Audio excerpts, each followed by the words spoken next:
Everyone, this side Rajbi. Welcome and welcome back to my channel, जहां मिलता है motivation, learning और एक नई सोच। आज हम लोग बात करने वाले हैं एक बहुत ही ज़्यादा इम्पॉर्टेंट बायोजियोकेमिकल साइकिल के बारे में, दैट इज़ फॉस्फोरस साइकिल। जैसा कि आप जानते हैं, हर लिविंग ऑर्गेनिज्म को ग्रोथ के लिए किसकी ज़रूरत होती है? ऑफ कोर्स फॉस्फोरस चाहिए होता है, चाहे वो प्लांट्स हो, एनिमल्स हो या ह्यूमंस हो। ठीक है, तो फॉस्फोरस डीएनए, आरएनए, एटीपी जैसे मॉलिक्यूल्स का एक एसेंशियल हिस्सा होता है। अब सवाल ये है कि ये फॉस्फोरस नेचर में सर्कुलेट कैसे करता है, क्योंकि अनलाइक कार्बन या नाइट्रोजन इसका कोई गैसेस फेज नहीं होता है। किसका? फॉस्फोरस का। यानी कि फॉस्फोरस का कोई भी गैसेस फेज नहीं होता है। ये मेनली रॉक्स, सॉइल, वाटर और लिविंग ऑर्गेनिज्म के बीच में मूव करता है। किसके किसके बीच में मूव करता है? रॉक्स, सॉइल, वाटर और लिविंग ऑर्गेनिज्म के बीच में मूव करता है। चलिए डायग्राम के साथ स्टेप बाय स्टेप समझते हैं कि फॉस्फोरस एक रिजर्वियर से फूड चेन तक और वापस एनवायरनमेंट में कैसे रिटर्न होता है। So first of all we are going to talk about what is phosphorus cycle, यानी कि फॉस्फोरस साइकिल क्या है। तो फॉस्फोरस साइकिल जो है वो एक बायोजियोकेमिकल साइकिल है जो डिस्क्राइब करती है movement of phosphorus through rocks, soil, water and living organism. ठीक है, एंड फॉस्फोरस जो है वो एसेंशियल न्यूट्रिएंट होती है सारे लिविंग ऑर्गेनिज्म के लिए, क्योंकि ये फॉर्म करती है part of DNA, RNA, ATP and phospholipids. And phospholipids क्या होती हैं? जिससे सेल मेम्ब्रेन बनी हुई होती है। And bones and teeth. अब बोन्स एंड टीथ किससे बनी हुई होती है? कैल्शियम फॉस्फेट से, यानी कि जो कि किसका हिस्सा है? फॉस्फेट का ही पार्ट है ना। तो अनलाइक कार्बन, नाइट्रोजन और ऑक्सीजन साइकिल, ठीक है, the phosphorus cycle is unique because it does not have a gases phase under normal condition. आपसे ये क्वेश्चन पूछा जा सकता है कि फॉस्फोरस साइकिल एक गैसेस फेज है या सेडिमेंट्री फेज, तो आपका आंसर होना चाहिए सेडिमेंट्री फेज। तो इसको हम लोग और डिटेल में पढ़ते हैं नेक्स्ट स्लाइड में। जैसा कि लिखा हुआ था, अनलाइक कार्बन, नाइट्रोजन और oxygen cycle, phosphorus cycle is unique because it does not involve a gases phase under normal condition. अब ये क्या बात है, इसको अंडरस्टैंड करते हैं बिल्कुल सिंपल लैंग्वेज में। देखिए, कार्बन, नाइट्रोजन और ऑक्सीजन साइकिल्स में इनके एलिमेंट्स जो हैं गैसेस फॉर्म में भी होते हैं। हमने प्रीवियस और हम लोग ये वाले टॉपिक्स पढ़ चुके हैं, लाइक कार्बन, नाइट्रोजन और ऑक्सीजन तीनों साइकिल्स पढ़ चुके हैं। ठीक है, तो हमने पढ़ा था कि कार्बन, नाइट्रोजन और ऑक्सीजन साइकिल्स में इनके जो एलिमेंट्स होते हैं वो गैसेस फॉर्म में भी होते हैं। जैसे कार्बन डाइऑक्साइड क्या है? गैस है। नाइट्रोजन क्या है? गैस है। ऑक्सीजन क्या है? गैस है। तो ये एटमॉस्फेयर में मिलते हैं एंड इसीलिए ये साइकिल्स एयर के थ्रू भी चलती हैं। कौन सी? कार्बन, नाइट्रोजन और ऑक्सीजन साइकिल। ठीक है, लेकिन फॉस्फोरस साइकिल थोड़ा कैसा है? यूनिक है, अलग है, क्योंकि फॉस्फोरस नॉर्मली गैसेस फॉर्म में नहीं मिलता है। ये ज़्यादातर रॉक्स, सॉइल और वाटर में होता है। इसका कोई डायरेक्ट गैसेस फेज में नहीं होता है, तो जो एटमॉस्फेयर में सर्कुलेट करे। ठीक है, इसका कोई भी डायरेक्ट गैसेस फेज में नहीं होता है जो एटमॉस्फेयर में सर्कुलेट करे। एंड इस वजह से phosphorus cycle mainly rocks, soil और वाटर बॉडीज़ के बीच में चलती है और ज़्यादा रोल एयर का ज़्यादा रोल नहीं होता है। किसका रोल नहीं होता? एयर का ज़्यादा रोल नहीं होता है। ये किसके बीच में चलती है? ये रॉक्स, सॉइल और वाटर बॉडीज़ के बीच में चलती है। तो नेक्स्ट हम लोग पढ़ने वाले हैं मेजर रिजर्वायर्स ऑफ फॉस्फोरस, यानी कि जो फॉस्फोरस के मेन रिजर्वायर्स क्या हैं। तो पहला है, तो मेन रिजर्वायर्स जो हैं फॉस्फोरस साइकिल के, that is lithosphere, hydrosphere, biosphere and soil. ठीक है, नेक्स्ट इनको डिटेल में पढ़ेंगे हम लोग। तो जैसा कि आप यहाँ पे देख पा रहे होगे, ये लिथोस्फेयर है। Okay, let me show you again. ये लिथोस्फेयर है, ये हाइड्रोस्फेयर है एंड ये बायोस्फेयर है। तो बायोस्फेयर मतलब ये इसने पूरा ऐसे करके, समझ में आ रहा? लिथोस्फेयर मतलब अर्थ से रिलेटेड, हाइड्रोस्फेयर मतलब वाटर बॉडीज एंड बायोस्फेयर में आ जाता है एयर, एटमॉस्फेयर। ओके, नेक्स्ट एक बार फिर से मैं समझा देती हूँ कि जो मेन या मेजर रिजर्वायर जो हैं फॉस्फोरस के वो क्या क्या हैं।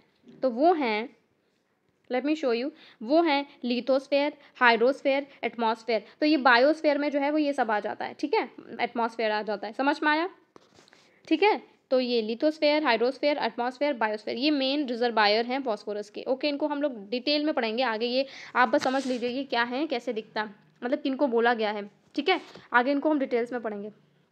तो पहला जो हमारे पास है लिथोस्फेयर, पहला हमारे पास है लिथोस्फेयर, ठीक है। तो ये हमें रॉक्स और मतलब लिथोस्फेयर मतलब रॉक्स एंड मिनरल्स, ठीक है। तो ये मेन रिजर्वायर होता है, ठीक है, ये प्राइमरी रिजर्वायर होता है, ये मेन रिजर्वायर होता है। तो अर्थ पर सबसे बड़ा फॉस्फोरस का लाइक स्टोर जो है वो कहाँ होता है, रॉक्स में होता है। कहाँ होता है, रॉक्स में होता है, ठीक है, रॉक्स में होता है, ठीक है। तो largest storage site of phosphorus on earth वो क्या है, लिथोस्फेयर है। Phosphorus mainly found as phosphate minerals, तो यानी कि इन दो की फॉर्म में जो है फॉस्फेट हमको मिलता है। एक तो ये एपाटाइट, ये इसका फॉर्मूला लिखा है, दूसरा कैल्शियम एंड मैग्नीशियम फॉस्फेट की फॉर्म में, ठीक है। And phosphate remains in rocks for million of years until they are released by weathering and erosion, मतलब फॉस्फेट जो है वो मिलियन ऑफ ईयर्स तक रॉक्स में ही रहता है जब तक उसको रिलीज ना किया जाए, किसके थ्रू, वेदरिंग से या इरोजन से। अब वेदरिंग क्या होती है, वेदरिंग पता है क्या होती है, वेदरिंग ऑफ रॉक्स का मतलब है जब रॉक्स बारिश, हवा या केमिकल रिएक्शन से धीरे धीरे क्या करने लगे, घुलने लगती है, उसे वेदरिंग बोलते हैं, ठीक है। And when rocks break down, यानी कि जब रॉक्स क्या है टूट जाते हैं हवा की वजह से, बारिश की वजह से या टेम्परेचर चेंज की वजह से, तो जो फॉस्फेट आयंस हैं वो रिलीज हो जाते हैं कहाँ, सॉइल में या वाटर में, ठीक है। और वो किसके लिए अवेलेबल हो जाते हैं, प्लांट्स के लिए अवेलेबल हो जाते हैं। भाई जब सॉइल में चलेंगे तो ऑफकोर्स सॉइल से कहाँ जाएंगे, प्लांट्स में ही जाएंगे ना। लिथोस्फेयर के हमारे पास, लिथोस्फेयर के बाद हमारे पास जो मेजर रिजर्वायर है फॉस्फोरस साइकिल का, दैट इज हाइड्रोस्फेयर। अब हम लोग बात करने वाले हैं हाइड्रोस्फेयर। हाइड्रोस्फेयर मतलब वाटर बॉडीज। देखिए रिवर्स, लेक्स और ओशंस फॉस्फोरस के सेकेंडरी रिजर्वायर्स होते हैं। रिवर्स, लेक्स और ओशंस फॉस्फोरस के कैसे रिजर्वायर्स होते हैं, सेकेंडरी। जब रॉक्स फॉस्फोरस रिलीज होता है, यानी कि जब रॉक्स से फॉस्फोरस रिलीज होता है तो वो रेन और रन ऑफ वाटर के साथ रिवर्स और ओशंस तक पहुंचता है। कहाँ तक पहुंचता है, रिवर्स और ओशन तक पहुंचता है, ठीक है। ओशियंस में कुछ फॉस्फोर्स डिजॉल्व होते हैं, डिजॉल्व फॉर्म में रहकर एक्वाटिक प्लांट्स और एल्गी को क्या करते हैं, सपोर्ट करते हैं। बाकी फॉस्फेट मेराइन सेडिमेंट्स के फॉर्म में ओशंस के बॉटम पर सेटल हो जाते हैं। अब बॉटम क्या होता है, बिल्कुल नीचे की परत, नीचे जाके बिल्कुल सेटल हो जाते हैं। एंड लंबी जियोलॉजिकल टाइम के बाद ये सेडिमेंट्स फिर से अपलिफ्ट होकर फॉस्फेट रिच रॉक्स बना लेते हैं। आई होप आपको बिल्कुल क्लियर हो गया होगा हाइड्रोस्फीयर में क्या होता है, यानी कैसी वाटर बॉडीज होती हैं, ठीक है। तो यहाँ पे क्या फॉस्फोरस कैसे बनता है, ठीक है।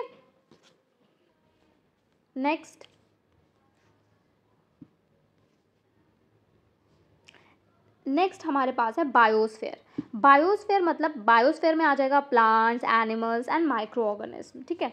तो प्लांट जो हैं वो क्या करते हैं, प्लांट एब्जॉर्ब करते हैं फॉस्फेट को कहाँ से, सॉइल से, किसके थ्रू, रूट्स के थ्रू, ठीक है।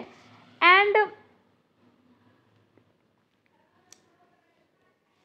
प्लांट ने सॉइल से फॉस्फेट को एब्जॉर्ब करता है, ठीक है।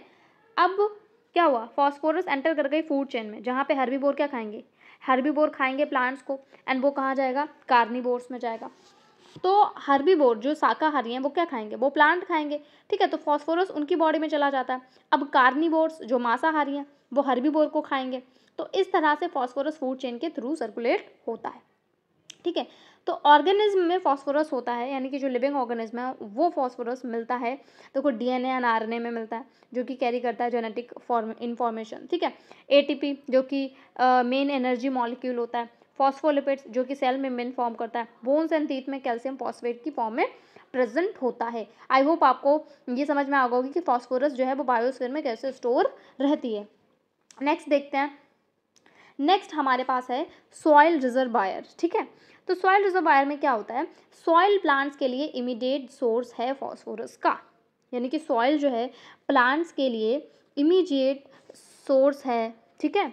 एंड सॉइल में फॉस्फोरस दो फॉर्म में होता है। सॉइल में फॉस्फोरस किसकी फॉर्म में होता है, दो फॉर्म में होता है। एक तो सॉल्युबल फॉस्फेट आयन की फॉर्म में, दूसरा इनसॉल्युबल फॉस्फेट कंपाउंड्स की फॉर्म में।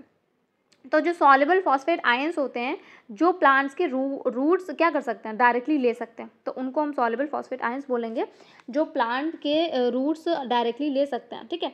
एंड इनसॉल्युबल फॉस्फेट्स कंपाउंड्स जो सॉइल पार्टिकल्स के साथ बाइंड होते हैं, जो सॉइल पार्टिकल्स के साथ बाइंड होते हैं और उनको सॉल्युबल फॉर्म में लाने के लिए माइक्रोब्स क्या हो गए, जैसे बैक्टीरिया एंड फंजाई की हेल्प चाहिए होती है। समझ में आया, समझ में आया? इनको इनसॉल्युबल फॉस्फेट कंपाउंड्स को सॉल्युबल फॉर्म में लाने के लिए माइक्रोब्स जैसे बैक्टीरिया एंड फंजाई की हेल्प चाहिए होती है। एंड सॉइल में अवेलेबल फॉस्फेट की क्वांटिटी यूजली कम होती है क्योंकि वो कैल्शियम, आयरन या एल्युमिनियम के साथ बाइंड हो जाता है। ठीक है, आपसे अगर बाइबा में पूछा जाए कि कहाँ पर फॉस्फोरस की क्वांटिटी कम होती है तो आप बता देंगे कहाँ पर कम होती है। क्योंकि इसलिए सॉइल में अवेलेबल फॉस्फेट की क्वांटिटी इसलिए कम होती है क्योंकि वो कैल्शियम, आयरन या एल्युमिनियम के साथ बाइंड हो जाता है। कौन? फॉस्फोरस। ठीक है, नेक्स्ट देखेंगे। अब हम फॉस्फोरस साइकिल के स्टेप्स की बात कर रहे हैं कि क्या क्या स्टेप्स होते हैं, कैसे फॉस्फोरस साइकिल होती है, उसकी बात कर रहे हैं। तो इसमें टोटल 5 स्टेप्स हैं, यानी कि 5 स्टेप में फॉस्फोरस साइकिल कंप्लीट हो जाती है। तो पहला हमारे पास है weathering of rocks, absorption by plants, transfer through food chain, return to soil and water, sedimentation, aquatic system. तो इनको हम आगे बिल्कुल डिटेल में पढ़ेंगे, step by step, word to word क्या होता है इस फॉस्फोरस साइकिल में। ठीक है, नेक्स्ट देखते हैं। तो फर्स्ट स्टेप जो हमारे पास है फॉस्फोरस साइकिल का, that is weathering of rocks. अब वेदरिंग ऑफ रॉक्स होता है क्या है? ठीक है, देखिए जब रॉक्स जो हैं बारिश, हवा या केमिकल रिएक्शन से धीरे धीरे घुलने लगते हैं उसको ही वेदरिंग कहा जाता है। ठीक है, यानी कि फॉस्फोरस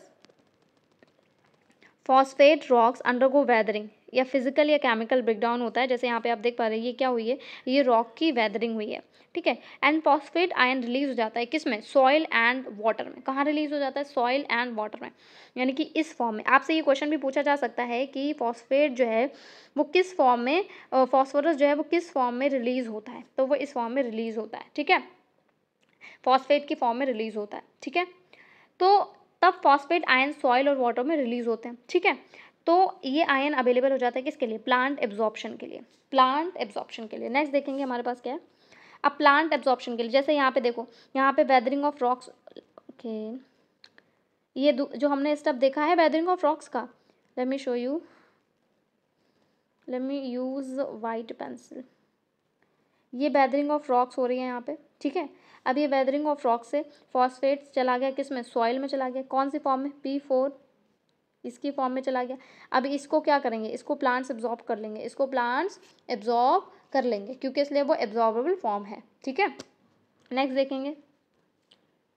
अब नेक्स्ट जो हमारे पास है दूसरा स्टेप जो है फॉस्फोरस साइकिल का, that is absorption by plants. Absorption by plants, तो प्लांट सॉइल से फॉस्फेट आयंस को रूट्स के थ्रू एब्जॉर्ब कर लेते हैं। जैसा कि हमने पीछे देखा कि प्लांट्स जो हैं सॉइल से फॉस्फेट आयंस को रूट्स के थ्रू एब्जॉर्ब कर लेते हैं एंड ये फॉस्फेट उनके टिश्यू में जाता है। ये फॉस्फेट इनको टिश्यू में जाता है, लाइक डीएनए, आरएनए, एटीपी बनाने के लिए इंपॉर्टेंट होता है।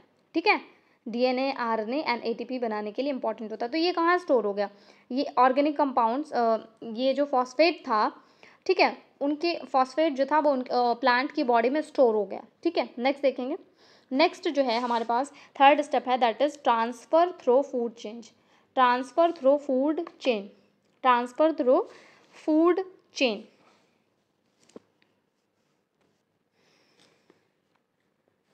हर्बीवोर्स क्या करते हैं? खाते हैं प्लांट्स को। फॉस्फेट किसकी बॉडी में चला गया? हर्बीवोर्स की बॉडी में चला गया। अब फिर कार्निवोर्स खाएंगे हर्बीवोर्स को। ठीक है, देखिए यहाँ पे हर्बीवोर जो है, let me choose another pencil. Herbivore क्या खा रहा है? खा रहा है प्लांट्स को खा रहा है। अब इस हर्बीवोर को कौन खाएगा? ऑफ कोर्स लायन खाएगा, दैट इज कार्निवोर। अब फॉस्फोरस तो यहाँ यानी कि ट्रांसफर कंटिन्यू हो गया ना। अब phosphorus become parts of bones, teeth, muscles and genetic material. And phosphorus किसका पार्ट बन जाती है? बोन्स का, टीथ का, मसल्स का एंड जेनेटिक मटेरियल का। ठीक है, समझ में आया कि नहीं आया? देखिए जब हर्बीवोर्स प्लांट्स खाते हैं तो फॉस्फोरस उनके बॉडी में चला जाता है, फिर कार्निवोर्स उन हार्बीवोर्स को खाते हैं एंड फॉस्फोरस फूड चेन के थ्रू ऊपर तक पहुंचता है। समझ में आया कि नहीं आया? Next return to soil and water. Return to soil and water, जब प्लांट्स, एनिमल्स मर जाते हैं या उनका जो वेस्ट होता है लाइक यूरिन या फीसेस, तो वो छोड़ते हैं ना, ऑफ कोर्स छोड़ते हैं। तो जो डिकम्पोजर्स होते हैं, डिकम्पोजर्स कौन से होते हैं? बैक्टीरिया एंड फंजाई, उन्हें तोड़कर फॉस्फोरस को वापस कहाँ ले जाते हैं? सॉइल में रिलीज कर देते हैं। समझ में आया नहीं आया? देखो जो डिकम्पोजिशन होता है डेड प्लांट्स और एनिमल्स का, वो होता है किसके थ्रू है? वो बैक्टीरिया एंड फंजाई ही तो करते हैं, फंजाई ही तो करते हैं। तो वो क्या करवा देते हैं? वो फॉस्फेट को दोबारा से सॉइल में रिलीज करवा देते हैं। जैसे डियर ने खाया प्लांट्स, प्लांट को किसने खाया, डियर ने खाया, डियर को किसने खाया, लॉयन ने खाया। अब लॉयन सपोज मरेगा ना कभी ना कभी, कभी ना कभी मरेगा, तो उसका डिकम्पोजिशन होगा ना, तो वो फॉस्फेट कैसे जाएगी वापस, वो जब उसका डिकम्पोजिशन होगा बैक्टीरिया एंड फंजाई के थ्रू, तो वो वापस किस में चली जाएगी, सॉइल में चली जाएगी। नेक्स्ट क्या है, जैसे ये इस डायग्राम की हेल्प से आपको समझ में आ जाएगा, बिल्कुल इसको गौर से देखिएगा। देखिए प्लांट को कौन खाएगा, डियर, डियर को कौन खाएगा, डियर को कौन खाएगा, लॉयन। अब लॉयन का कभी को तो डिकम्पोजिशन होगा, ये डियर का सपोज हो जाए डिकम्पोजिशन, भाई अगर मर जाती है तो डिकम्पोजिशन होगा ना बैक्टीरियन फंजाई, तो इनसे फास्फोरस को बाहर को, ये सपोज प्लांट ही मर जाए, प्लांट के पास है फास्फोरस, तो प्लांट ही मर जाए, तो इनका जब डिकम्पोजिशन होगा तो ये दोबारा कहाँ जाएगी, फास्फोरस, ऑफकोर्स सॉइल में जाएगी ना। नेक्स्ट, सेडिमेंटेशन इन एक्वाटिक सिस्टम, यानी कि सेडिमेंटेशन इन एक्वाटिक सिस्टम, कुछ फास्फोरस रिवर्स के थ्रू सी लेक्स में चला जाता है, यानी कि कुछ फास्फोरस जो है वो रिवर्स के थ्रू, कुछ फास्फोरस रिवर्स के थ्रू कहाँ चला जाता है, सी या लेक्स में चला जाता है, ठीक है। जैसे जो फॉस्फेट्स है वो रिवर्स एंड ओशंस में कहाँ चला जाता है, settle at the bottom, bottom मतलब बिल्कुल सतह पे जाके सेटल हो जाता है, बिल्कुल नीचे वाली सरफेस पे जाके, एंड फॉर्म कर लेता है क्या, marine sediments like phosphate rocks, और वहाँ पे जाके क्या फॉर्म कर लेते हैं, मेराइन सेडिमेंट्स, जैसे कि फॉस्फेट रॉक्स बना लेते हैं। एंड ठीक है, अब बहुत लंबी जियोलॉजिकल टाइम के बाद ये सेडिमेंट्स वापस रॉक्स में कन्वर्ट हो जाते हैं, ठीक है। ओवर जियोलॉजिकल टाइम स्केल ये जो सेडिमेंट्स हैं वो क्या फॉर्म कर लेंगे, रॉक्स फॉर्म कर लेंगे अगेन, और लाइफ साइकिल ऐसे ही क्या होगी, कंप्लीट होगी। फिर ये जो है रॉक्स टूटेंगे और फिर से ये फॉस्फोरस को रिलीज़ करेंगे, समझ में आया नहीं आ रहा, फिर से रिलीज़ करेंगे, फिर से फॉस्फेट की फॉर्म में रिलीज़ करेंगे, फिर से वो फॉस्फेट कहाँ ऑब्जॉर्ब होगी, प्लांट्स ऑब्जॉर्ब करेंगे, प्लांट्स को कौन गएगा, हर्बीवोर। तो इस डायग्राम में देख ही पा रहे होगे कि सेडिमेंटेशन का क्या मतलब होता है। सेडिमेंटेशन का मतलब होता है नीचे बिल्कुल बॉटम में जाके इकट्ठा हो जाना, जमा हो जाना, उसे हम सेडिमेंटेशन बोलते हैं, समझ में आया। सेडिमेंटेशन मतलब बिल्कुल पानी में, जैसे ओशन में जाके बिल्कुल नीची सतह पे जाके इकट्ठा होना, इकट्ठा हो जाना, और ऐसे इकट्ठा होते जाना, इकट्ठा होते जाना, इकट्ठा होते जाना, इकट्ठा होते जाना, इकट्ठा हो जाना, और एक क्या बना लेना, रॉक फॉर्म कर लेना, फॉस्फेट रॉक फॉर्म कर लेना। और फिर इसकी बैदरिंग होगी, इसकी बैदरिंग होगी मतलब ये जब पूरा रॉक फॉर्म हो जाएगा तब ये क्या होगा, ये टूटेगा, फिर से ये फॉस्फेट को रिलीज़ करेगा, समझ में आया। ये इस तरीके से बता रही हूँ, आई होप आपको समझ में आया होगा। नेक्स्ट देखते हैं, हमारे पास ये फॉस्फोरस साइकिल है, इसको बिल्कुल डिटेल में समझते हैं कि ये क्या शो कर रही है, क्या दिखाना चाह रही है। देखिए पहला स्टेप है ये, पहला स्टेप है ये, यहाँ पे रॉक्स की क्या होगी, वैदरिंग होगी, यहाँ पे रॉक्स की वैदरिंग होगी, और ये रिलीज़ करेगा फॉस्फेट आयन, ठीक है। तो फॉस्फोरस का हमें पता है कि सबसे बड़ा रिजर्वियर कौन है, रॉक्स है, ठीक है, रॉक्स होते हैं।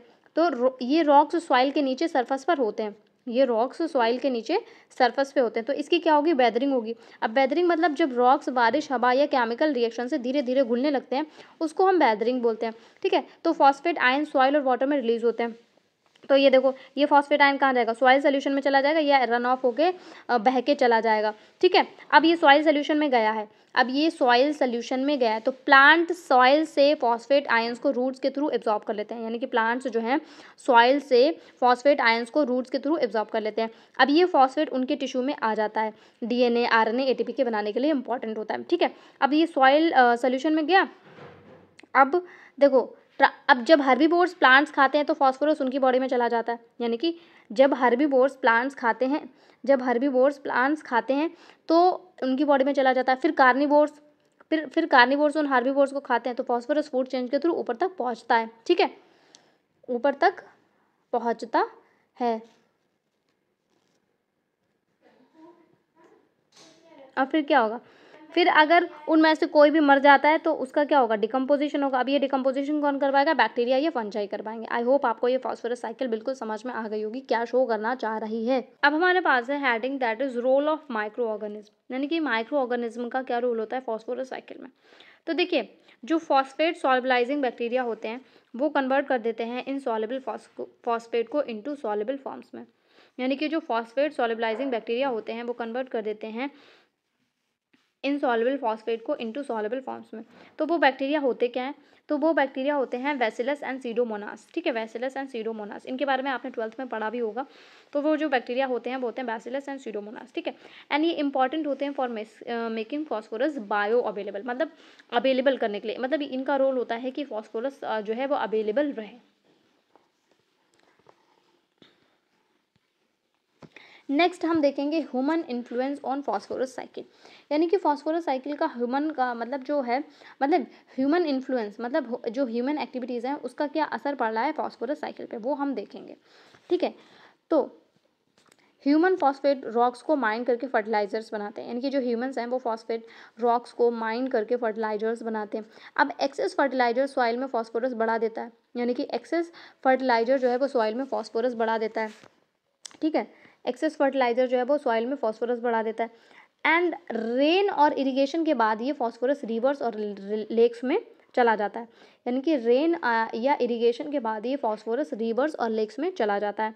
दूसरा हमारे पास है डिटर्जेंट एंड शॉप्स, ठीक है। तो कुछ डिटर्जेंट्स में फॉस्फेट्स होते हैं, यानी कि कुछ डिटर्जेंट्स में भी फॉस्फेट होते हैं। तो जब ये वेस्ट वाटर के थ्रू रिवर्स या लेक्स में जाता है तो वाटर में फॉस्फोरस बढ़ जाता है, यानी कि जब ये वेस्ट वाटर के थ्रू रिवर्स या लेक्स में जाता है तो वाटर में फॉस्फेट क्या होता है, बढ़ जाता है, यानी कि डिटर्जेंट एंड सोप को यूज़ करने से फॉस्फोरस क्या होता है, बढ़ जाता है। नेक्स्ट देखेंगे, नेक्स्ट है हमारे पास डिफॉरेस्टेशन एंड सॉइल इरोजन। इसका क्या रोल होता है? देखिए, जब जंगल काट दिए जाते हैं तो सॉइल एक्सपोज हो जाती है, ठीक है। जब जंगल काट दिए जाते हैं तो सॉइल क्या हो जाती है, एक्सपोज हो जाती है। तो रेन के साथ सॉइल के जो न्यूट्रिएंट्स होते हैं इंक्लूडिंग फॉस्फोरस वॉश होकर कहाँ चले जाते हैं, नदियों में चले जाते हैं, ठीक है, वॉश होकर नदियों में चले। तो ऑफकोर्स अब ये फॉस्फोरस भी जाएगा साथ में, तो फिर से नदियों में जाके फॉस्फोरस क्या होगा, बढ़ जाएगा। नेक्स्ट हमारे पास है वेस्ट डिस्पोजल। क्या है? वेस्ट डिस्पोजल एंड स्वेज, ठीक है। तो ह्यूमन और एनिमल वेस्ट में भी फॉस्फोरस होता है, ठीक है। ह्यूमन एनिमल वेस्ट मतलब उनके urine and excretion, urine and faeces की बात हो रही है, ठीक है, उनमें भी क्या होता है, फॉस्फोरस होता है। तो अगर स्वेज प्रॉपरली ट्रीट ना हो तो ये डायरेक्टली वाटर बॉडीज़ में जाता है। अगर उनको स्वेज क्या है, कूड़ा करकट की बात हो रही है, अगर उसको प्रॉपरली ट्रीट ना किया जाए तो वो भी डायरेक्टली कहाँ जाता है, वाटर बॉडीज़ में ही जाता है। और वो भी क्या करता है, फॉस्फोरस ऐड हो जाता है किसमें, एक्वेटिक्स इकोसिस्टम में। नेक्स्ट है माइनिंग ऑफ फॉस्फेट रॉक्स, यानी कि माइनिंग ऑफ फॉस्फेट रॉक्स। तो नेचर फॉस्फेट रॉक्स को माइनिंग करके जल्दी से यूज़ करते हैं, यानी कि नेचुरल फॉस्फेट रॉक को माइनिंग करके जल्दी से यूज़ करते हैं। इससे फॉस्फोरस का नेचुरल स्लो साइकिल जो है वो डिस्टर्ब हो जाता है। समझ में? Mining disturb natural phosphorus reservoirs. हमारे पास है that is consequence of human activities, ठीक है। तो इथॉरिफिकेशन जो है, एक्सेस फॉस्फोरस वाटर में जाने से जो एल्गी होता है उसका ब्लूम हो जाता है, ठीक है, मतलब एल्गी बढ़ जाती है, ठीक है। एक्सेस फॉस्फोरस वाटर में जाने से एल्गी मतलब बढ़ जाती है, ठीक है। तो उससे क्या होता है, ऑक्सीजन कम हो जाती है, तो फिश और दूसरी एक्वेटिक लाइफ मर जाती है। आई होप आपको समझ में, क्योंकि इसलिए सारी जो ऑक्सीजन है वो किसने एब्जॉर्ब कर ली, एल्गी ने एब्जॉर्ब कर लिया। तो फिश और दूसरी एक्वेटिक लाइफ ऑक्सीजन की कमी की वजह से मर जाती हैं, ठीक है। एंड दूसरा है हमारे पास सॉइल फर्टिलिटी लॉस, ठीक है। तो फार्मिंग और एरोजन की वजह से सॉइल में फॉस्फोरस क्या हो जाता है, कम हो जाता है, ठीक है। एंड थर्ड हमारे पास है साइकिल का डिस्टर्बेंस, ठीक है। तो जो ह्यूमन एक्टिविटीज़ हैं वो फास्फोरस को लैंड से वाटर में ज़्यादा फास्ट भेज देती हैं। इससे क्या होता है, इकोसिस्टम इम्बैलेंस हो जाता है, यानी कि जो ह्यूमन एक्टिविटीज़ होती हैं वो फास्फोरस को लैंड से वाटर में मतलब जल्दी भेज देती हैं। ऐसी एक्टिविटीज़ की वजह से फास्फोरस जो है वो पानी में जल्दी चला जाता है, तो इससे इकोसिस्टम क्या हो जाता है, इम्बैलेंस हो जाता है। आई होप आपको समझ में आ रहा होगा कि क्या होता है कॉन्सिक्वेंस ऑफ ह्यूमन एक्टिविटीज़। तो ये इस वीडियो की लास्ट स्लाइड थी। अब हम जो हैं, मैं आपका चेक करूँगी कॉन्सेप्ट कि आपने जो पढ़ा वो आपको आता भी है कि नहीं, ठीक है। तो आपको क्या करना है, कॉन्सेप्ट चेक में आपको मैं कुछ क्वेश्चंस दूंगी जिनका जो आंसर है वो आपको कमेंट सेक्शन में देना रहेगा, और उनका जो राइट आंसर यानी कि जो करेक्ट आंसर रहेगा वो मैं कमेंट सेक्शन में पिन कर दूंगी, आपको या डिस्क्रिप्शन में देखने को मिल जाएगा। तो पहला क्वेश्चन हमारे पास है, largest reservoir of phosphorus on अर्थ, यानी कि अर्थ का जो लार्जेस्ट रिजर्वायर है वो कौन सा है, एटमॉस्फेयर, ओशन या सेडिमेंट्री रॉक्स या फिर सॉइल। नेक्स्ट क्वेश्चन है, फॉस्फेरस जो है सॉइल में किस फॉर्म में अवेलेबल रहता है? उसका आंसर आप मुझे कमेंट सेक्शन में बताइए। थर्ड है, which of the following is absent in the phosphorus cycle unlike other major biogeochemical cycle? Sedimentary rocks, gases phase, organic phase, geological phase. कौन सी फॉर्म में रहता है? Just let me know in the comment section. Last question है, which process release phosphorus from organic matter back to the soil? यानी कि किससे कौन सी प्रोसेस से जो फॉस्फोरस है वो ऑर्गेनिक मैटर में सॉइल में वापस जाता है? तो यस, ये लास्ट क्वेश्चन था। एंड ये था फॉस्फोरस साइकिल, एंड एक ऐसी साइकिल जो प्लांट्स, एनिमल्स और सॉइल के बीच में फॉस्फोरस का एक्सचेंज कराती है और इकोसिस्टम की प्रोडक्टिविटी मेंटेन रखती है। तो याद रखिए, इस साइकिल का सबसे यूनिक पॉइंट है कि इसमें कोई गैसेस फेज नहीं होता है और इसका मेन रिजर्वायर रॉक्स हैं। ठीक है, अगर आपको ये एक्सप्लेनेशन पसंद आया हो या हेल्पफुल लगा हो, वीडियो को लाइक करें, चैनल को सब्सक्राइब करें और अपने दोस्तों के साथ शेयर करें ताकि उनको भी उनकी भी प्रिपरेशन ईजी हो। And thanks for watching. मिलते हैं नेक्स्ट वीडियो में। Till then bye bye.